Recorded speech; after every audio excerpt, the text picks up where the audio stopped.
Fancy places just aren't my scene. Despite my grumbling, my wife encouraged me, and I ended up attending the reunion. There, I ran into a former classmate, Amy, who mocked me for only having a high school diploma. Amy began bragging about her husband's educational background. Not content with just mocking me, she went on to insult my wife and daughter as well. My husband is a Harvard grad and a senior manager. I bet your wife, having married a high school grad like you, must look pretty plain. And I wonder what your daughter looks like. Amy has been looking down on me since high school, and back then, I was too meek to retort. But I'm different now. I can't let her insults towards my loved ones slide. I told Amy, who was laughing haughtily. That's impressive. So, your handsome, Harvard-educated husband, who's a senior manager, I'll make sure he gets fired. Amy was taken aback by my words. As she ranted in confusion, I made a phone call. My name is Jason. I'm 44 years old. I live happily with my wife, Emma, our 10-year-old daughter, Sophie, and our golden retriever, Buddy.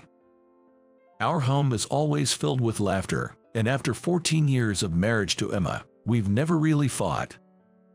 Sophie, though not the most active child, has many friends and adores playing the piano. She's so adorable that my phone is filled with photos of her from the moment she was born, and my commuter bag contains her first drawing of me and letters filled with hearts saying I love Daddy. In fact, I've filled and cluttered my office space with gifts from Sophie. When Emma saw this during a visit to my office, she was a bit taken aback. You know, I understand Sophie is important to you, she's adorable, but maybe you should tidy up a bit. Reluctantly, I reduced the amount of Sophie's gifts in my office space just 3 days ago. However, the gifts I brought home from the office are still treasured and displayed in our house. Looking at Sophie's gifts usually clears away most of my worries, but lately, something has been bothering me. What should I do, Emma? Fancy places just don't suit me. The venue is a top-notch hotel, and what about the dress code? I definitely can show up in a t-shirt and jeans. As I fretted, holding the reunion invitation in my hand, Emma laughed at my state. Emma is calm and kind, never overbearing, and smart enough to know the best course of action in any situation. She always listens to me with a smile. The invitation to the high school reunion brought mixed feelings. High school wasn't filled with the best of memories for me. It wasn't exactly a dark time, but it was a challenging period in my life. Seeing me slumped on the sofa, deep in thought, Emma must have felt compelled to speak. Why don't you just go? The organizer was someone who treated you well in high school, right? If they're organizing it, you should at least show your face out of courtesy. You don't have to meet everyone. Just think of it as going to see them. Indeed, the organizer of this reunion was Nathan, who had been kind, or rather, nice to me. I did want to see Nathan, but not so much the others. Emma always has a way of understanding and articulating my feelings.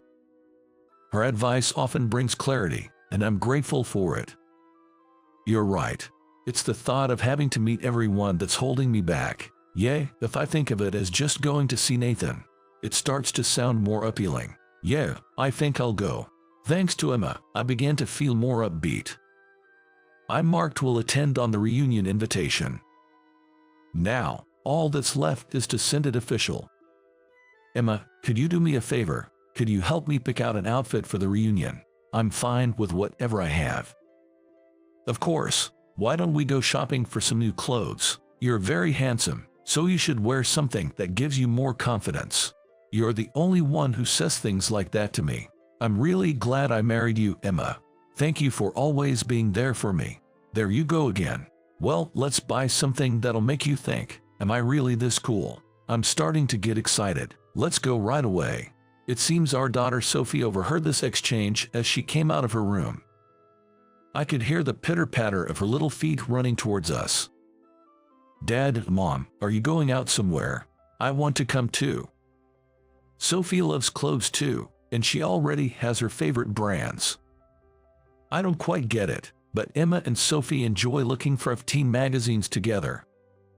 Yeah, we're going to buy some clothes for me. Of course, we were going to ask if you wanted to come along. Shall we go together? Yes, I want to go. Can I get some clothes too? Of course, you can. It seemed unusual to Sophie for me to be shopping for clothes, and she looked surprised. I'm going to meet a friend. It's been a long time since we've seen each other. Really? That's nice. Dad, how long has it been since you've seen this friend? Let's see, it's been about 20 years. They helped me out a lot when I was in trouble. That's great, Dad. I have good friends too. Sophie's smile was heartwarming. I hope Sophie will be surrounded by wonderful friends in elementary school, middle school, high school, and even as an adult, leading a joyful life. Thinking about the past, I almost let myself be dragged down by feelings of loneliness. At that moment, Emma gently touched my back and cheered me up with her bright voice. Come on, hurry up. If we're going, get ready. Sophie, go change into your favorite outfit. Okay, what should I wear? Watching Sophie happily go to her room to change, Emma and I shared a smile. I took a deep breath and apologized to Emma. Sorry, I just got a bit melancholic thinking about the past, feeling a bit sad and lonely. I had a feeling you might feel that way. It's normal for everyone. It's not a bad thing. Just switch gears and move forward. Now, get ready. Let's go. Yeah, you're right. Thank you.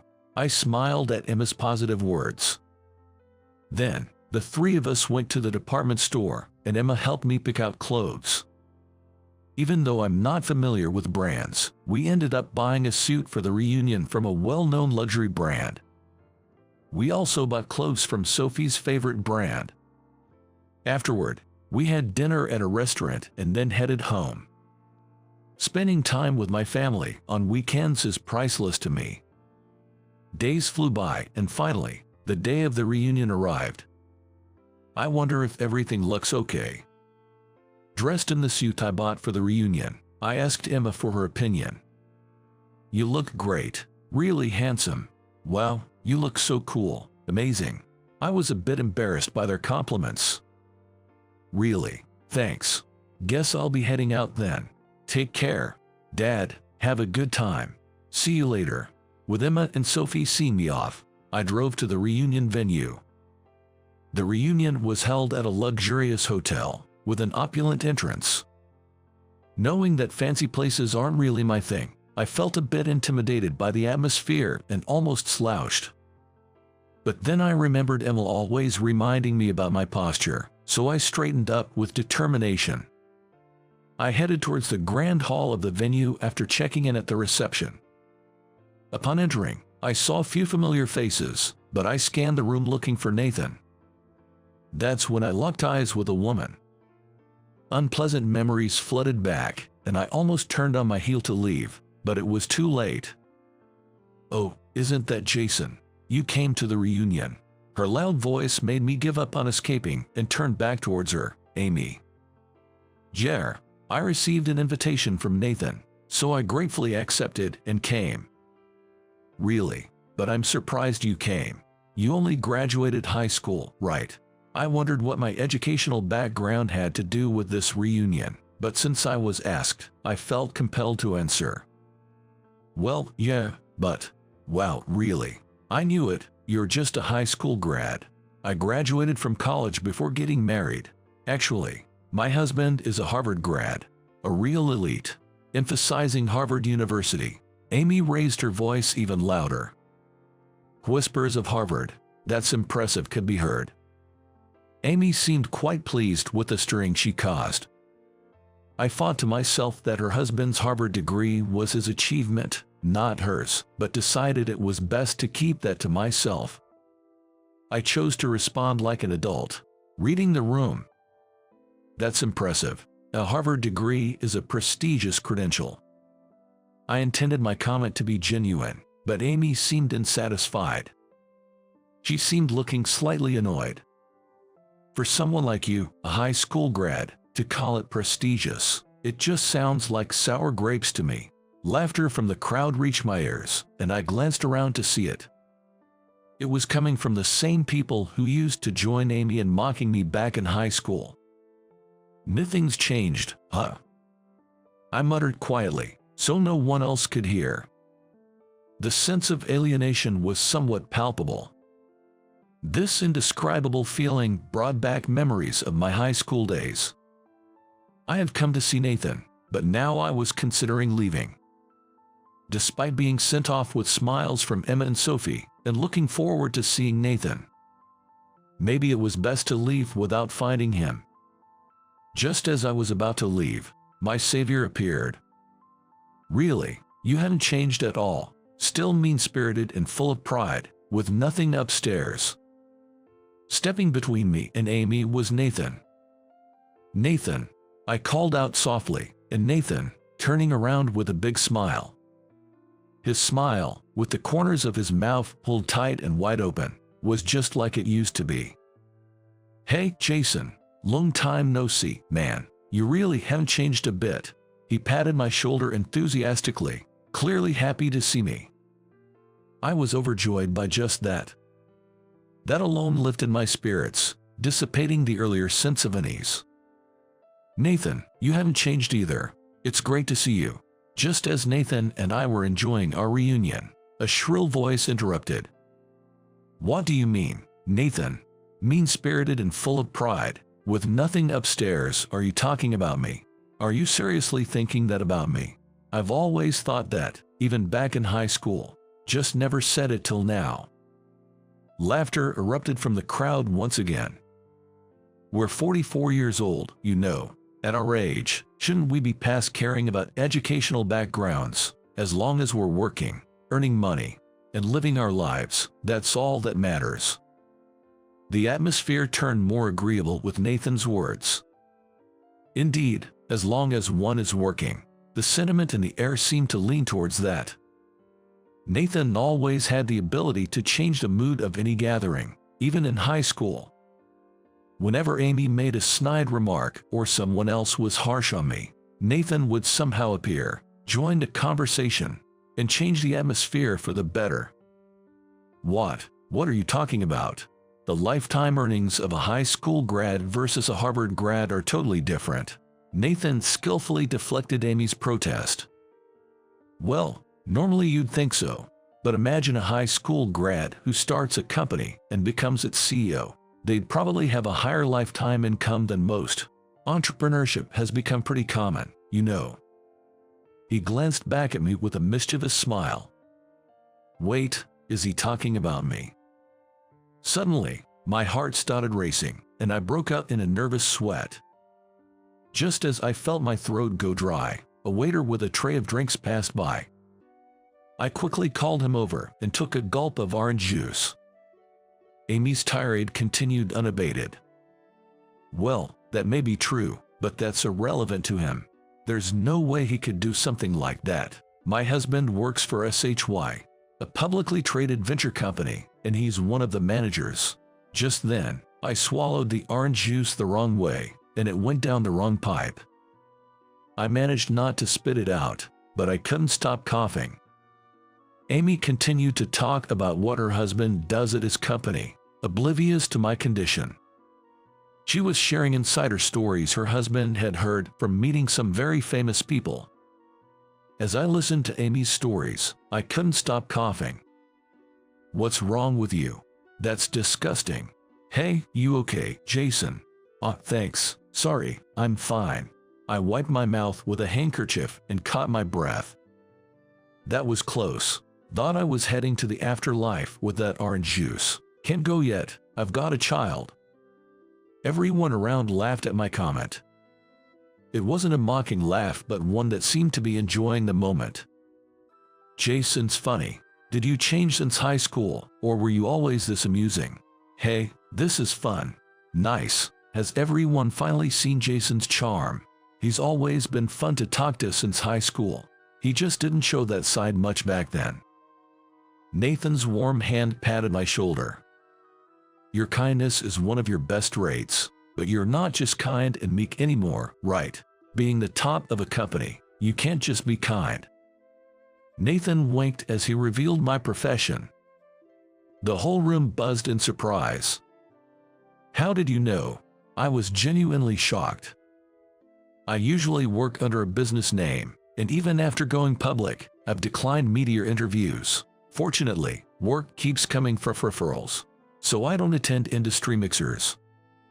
The only people who know I'm the CEO are those I've met through work. Did I meet Nathan somewhere? No, that can't be. If I had met him, I would have recognized him as my classmate Nathan right away. I wouldn't forget or fail to recognize him. Lost in thought, I must have made a strange face. Man, you're making some funny faces. You're wondering how I knew about your true identity, aren't you? Caught by Nathan's accurate guess, I confessed. Exactly. I have no clue. I usually refuse interviews, and I don't go to parties. I use a business name, not my real one. Yeah, I figured as much. Spoiler alert, I was working as an editor at the only publishing house you gave an interview to before going public. What, really? I was astonished by Nathan's revelation. There was one time, right before we went public, when I agreed to an interview with a single company. That was the last time I allowed my face and name to be published. I had a deep debt of gratitude to the late President Miller of that publishing house, which is why I agreed. I never imagined Nathan would be working there. I wasn't in charge of your article, but the publishing house was small. We were all so busy that everyone had to pitch in to get the work done. When I saw your photo during a photo check, even though the name was different, it was obviously you. I see, so that's how it was. It might sound weird, but I'm glad you recognized me. It's really embarrassing, though. I was really happy to find out you were doing well, Jason. Back in high school, it seemed like you had given up on a lot of things. Being told that, I was reminded of my high school days. Indeed, back then, I was probably at the lowest point in my life, unable to see any hope for my future. My family was intact, but we were very poor. My father, also a high school graduate like me, worked hard for the family, but life was never easy. My mother worked part-time too, but years of overworking took a toll on her health. She had to go in and out of the hospital, making it impossible for her to work. Luckily, my school didn't prohibit part-time jobs, so I worked 4 times a week to contribute to the family's income.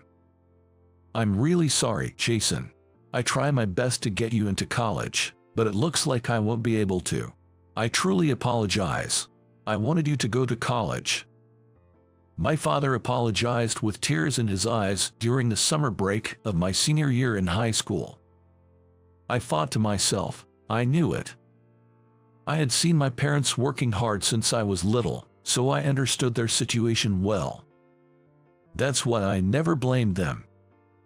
I didn't dislike them. In fact, I respected and loved them, though I usually felt too shy to say it. But feelings of emptiness, loneliness, and resignation would sometimes overwhelm me. At that time, I thought the best thing I could do was to comfort my father. Dad, don't worry about it. I know you and Mom have been working hard since I was little. There are plenty of people who didn't go to college but still managed to work and live their lives. So I'll work right after high school too. Just relax. I'm really sorry. You should be enjoying your high school life, not working part-time all the time. You hardly ever hang out with your friends, do you? I wanted you to enjoy your once-in-a-lifetime high school experience without having to worry about our family. Seeing my father break down in tears, I started crying too. Don't cry, Dad, I'm okay. Even now, thinking back, I'm sure anyone would say I was definitely not okay, given how much I was crying. Crying with a runny nose, and that too as a senior in high school.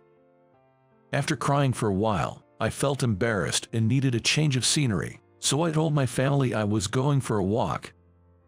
Okay, take your time and relax a bit. I walked slowly to the riverbank, which was part of my usual walking route. It was getting dark in the evening, and there weren't many people around.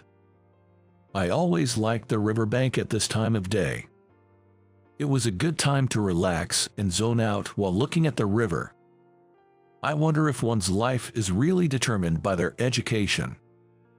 Words I thought I had muttered quietly. I never expected to get a response to them.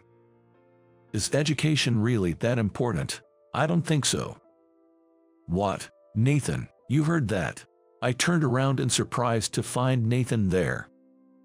Nathan was exceptionally talented, serving as both class representative and student council president, and was highly regarded by teachers. He was good at both studies and sports, had good looks, and a great personality. In other words, he was the complete opposite of me, even though we were in the same class. Although Amy harassed me, Nathan was always the one to come to my rescue. "Yeah, you seem a bit stressed, huh?" "Not really. It's not that serious." "Excuse me, I'm going to sit next to you." With that, Nathan casually sat down beside me. We're high school students, after all. There's only so much we can do at this age, but I'm here to listen, and of course, I'll keep it confidential. Encouraged by Nathan's offer, I started to share bits and pieces about my family situation. I talked about how, despite loving my parents, life was tough because my father, with only a high school education, struggled to make ends meet no matter how hard he worked. My mother had also worked but was now unwell. Not being able to go to college meant my highest level of education would be high school.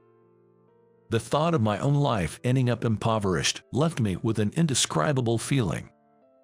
"I see, that's what's been bothering you. You have it good, Nathan. You're smart, athletic, and I bet your family isn't as poor as mine, right? Your stuff always looks nice." I found myself saying things that probably didn't need to be said. I envied Nathan. "Really? Well, I guess it seems that way to others." "Yeah, I get it." His remark about how things appeared to others caught my attention, and I stared at Nathan's profile. When he turned to look at me and our eyes met, he gave a sly smile.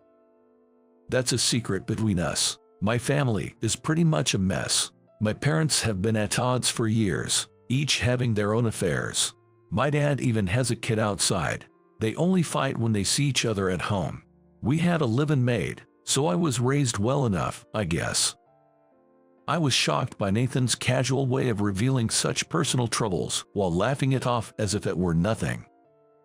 Nathan always seemed perfect and flawless at school. I had assumed he was raised in a loving environment, with plenty of money spent on him. Trying to imagine myself in his situation. The more I thought about it, the more unbearable it seemed. It felt like I would be twisted by such circumstances. "I'm sorry for bringing up something unpleasant."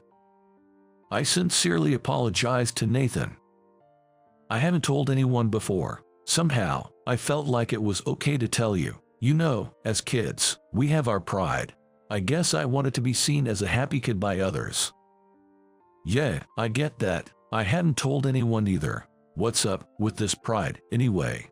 As we looked at each other, something about the situation struck us as funny, and we burst out laughing. We then lay down on the riverbank at the same time.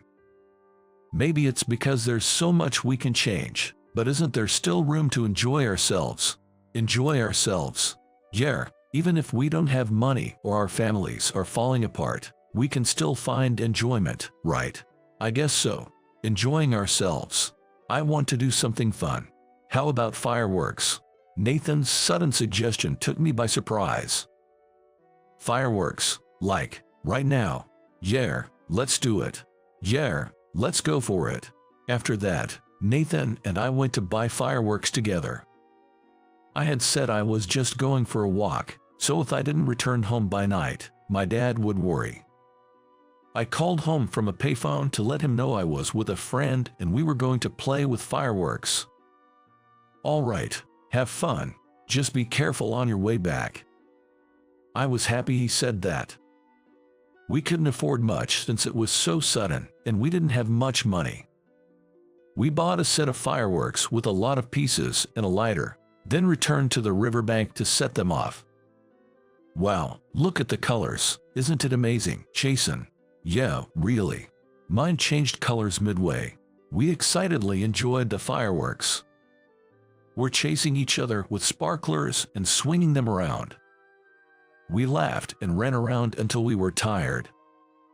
After all the fireworks were gone, we sat down and talked about various things. Life can be tough when you're trying hard, but I think life is something you can make something of. I'll keep trying. So how about you don't give up on life from now on, Jason? Yeah, you're right.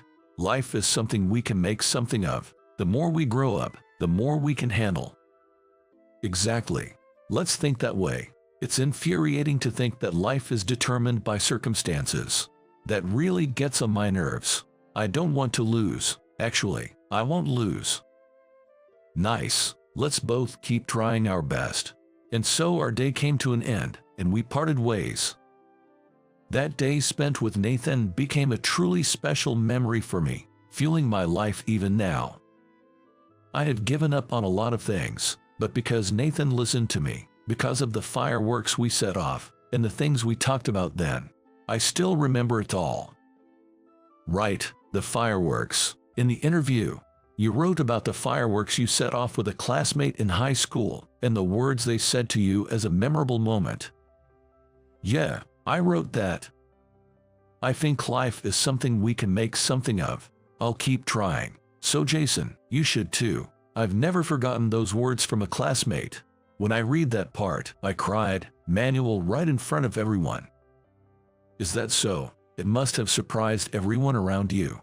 But it's the truth. Those words are what kept me going. Believing that life is something you can manage on your own. Your article saved me, you know.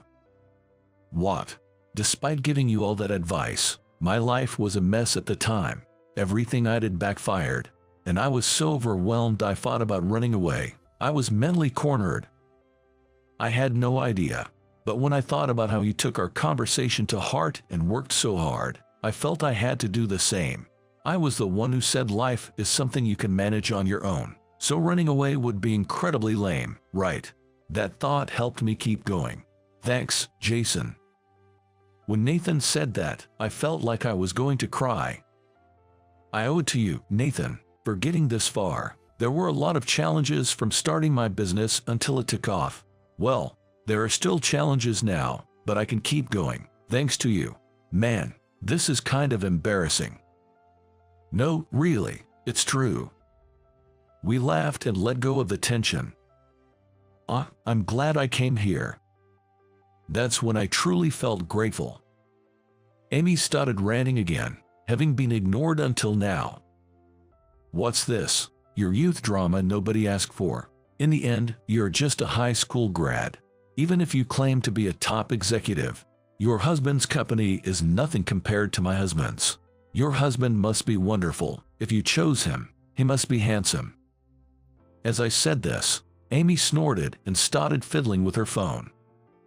She turned her phone's screen toward me. She's showing a photo of her beaming next to her husband. Wow, he is handsome. A Harvard graduate, good-looking, and wealthy. He sounds perfect.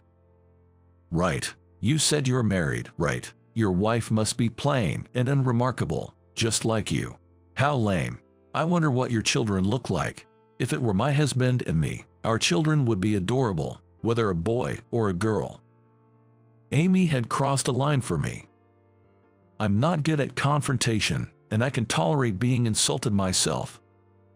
But I won't stand idly by while my dear Emma and Sophie are mocked. I felt my expression go blank. Noticing the change in my expression, Nathan must have sensed something was wrong. He urgently advised Amy. Amy, that's way too much. Apologize, now. That's a terrible thing to say, Amy. Other classmates tried to intervene, but Amy was relentless. What? It's the truth. What's wrong with saying it? Besides, comparing someone with a high school grad husband who's a top executive to someone like me with a Harvard-educated manager husband, it's clear who's happier. Amy continued her tirade. unrepentant. Understanding her smug look, I declared, "All right then, your handsome Harvard-educated husband is fired." I said it with a smile. The room buzzed, and Amy turned red, screaming, "What? Fired? What do you mean? You can't just fire my husband. Are you stupid? Sorry for not introducing myself earlier. I'm the CEO of SHY. Here's my business card if you'd like." I handed a business card to Amy with a theatrical gesture, distributing others to Nathan and nearby classmates. "Hey, isn't SHY the company Amy was bragging about? Well, can you believe this, Amy? This is bad for you." Whispers spread as Amy trembled, looking at the business card. "This can't be real, can it? It's no lie. I'm your husband's boss, his employer. Too bad, huh? Wait, I was wrong to mock you and your family, but you can't just fire my husband over that." Amy looked desperate. "Well, it's understandable. Of course, insulting my family is unforgivable, but unfortunately, that alone isn't grounds to fire your husband." Relieved, Amy responded, "See, I knew it. You can't just fire someone over that. But you know, the things your husband was talking about earlier, they're supposed to be confidential, company secrets. The level of information accessible changes when you're an executive. Even family members aren't allowed to leak that information." Amy's complexion turned noticeably pale. Even while choking on orange juice, I had listened carefully. I was aware that Amy's discussions breached confidentiality, including her husband's not-so-funny plans. "And you said he was planning to take that information to another company, right?" "I never said that." Amy desperately denied it, but such an excuse was futile. She had been speaking so loudly and confidently about it. "Give it up." Everyone here heard it, right? Many classmates voiced their agreement with Nathan. Amy must have realized how serious the information she had shared was. She finally collapsed to her knees. "I'm glad my wife isn't someone like you. Good luck with your future. We were paying your husband a hefty salary, though. Didn't you just buy a luxury condo? That's going to be tough to pay for now." I pulled out my phone and called Amy's husband. "Hello, it's me." "Good evening, Mr. Thompson. What's the matter?" "I'm going to have to let you go because of an information leak. You've been sharing work details with your wife, remember? You signed a confidentiality agreement." Well, that's, Receiving a call out of the blue from the CEO and being told he was fired must have been a shock. Confronted with the fact of the information leak, Amy's husband was clearly panicking. I explained the situation over the phone, mentioning that his wife Amy was my classmate. We had a reunion today, where she proudly shared his work details. She boasted about having confidential information and planning to switch to a rival company. That idiot. That's not true, Mr. Thompson. What's different? I won't listen to excuses. What you've done is a serious betrayal to the company. You were quite specific about your plans, right? This is grounds for immediate dismissal. Be prepared. I hung up and turned to Amy, who was still sitting on the floor.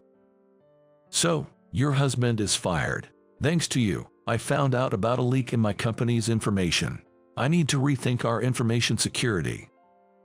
Amy's phone rang incessantly as she muttered, "What should I do now?" At this timing, it's definitely a call from her husband. They were in for a dramatic confrontation, and I watched with a sense of detachment. Maybe you should answer it, but it looks like it might take a while, so the lobby might be a better place. Holding a ringing phone, Amy staggered toward the lobby. I told Nathan I wanted to relax, but I have to go to the office. I need to check the extent of her husband's information leak and if any data was taken.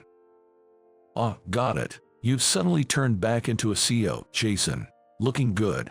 Really. Thanks, I guess. But letting my subordinate leak information makes me a failure as a CEO. I need to investigate, reflect, and improve. Sorry, I have to go." "All right. Good luck."